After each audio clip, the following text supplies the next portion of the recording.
Chapter 8, thinking in a certain way. Here's the part of this. You can find two people working in the same company, working for the same person, and one is extremely successful, and the other struggling. They're both hearing the same information. They're both dealing with the same kind of people. They're both working in the same marketplace, maybe selling the same thing. One's winning and one's losing.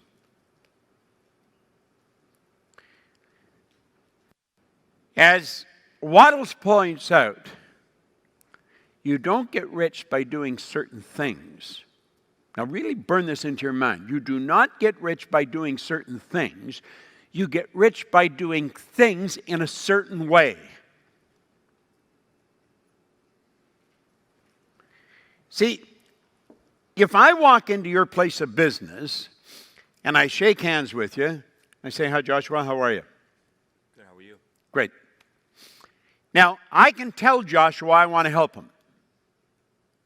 And he'd hear me say that. And I could sound like I really want to help him. But maybe I'm a half-decent actor. I'm not quite sure if my cell phone's still going to be working when I leave this call. They might be cutting it off because the bill's not paid. I'm not sure whether I'm going to make it home or not because there might not be enough gas in the car. Then I don't even know if the car's going to be repossessed while I'm on the call. So I really need to make this sale. What's on my mind? I'm not thinking of helping you. I want you to help me. I want you to buy something from me.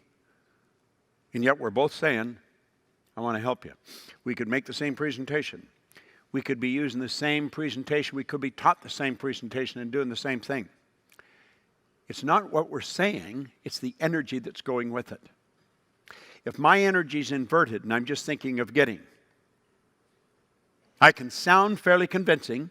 I can be saying exactly the same thing. One wins, one loses. Pretty obvious, isn't it? And yet it's not something you can see, hear, smell, taste, or touch. But if you're tuned in, you'll feel it. That's what he's talking about, a certain way. The certain way is by law. Richard Fox is writing a book, The Law of Laws. Emerson said, the law of cause and effect was the law of laws. If you don't like what's coming back, you better check what you're putting out. A certain way.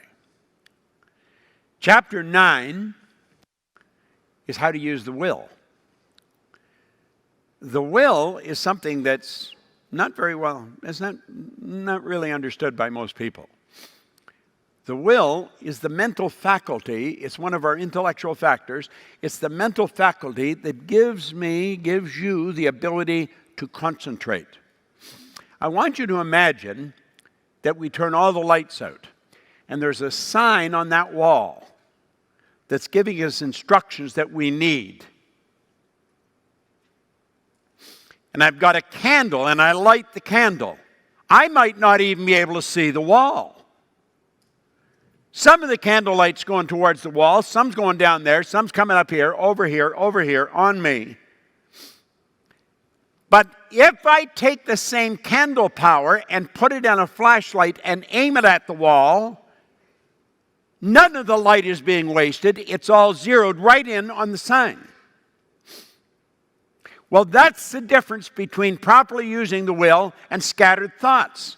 There's a power flowing in. It flows to and through us. If our mind is a hodgepodge of unrelated ideas, the like of which you might not find outside of an encyclopedia, you know that this energy that's coming in is going every which way.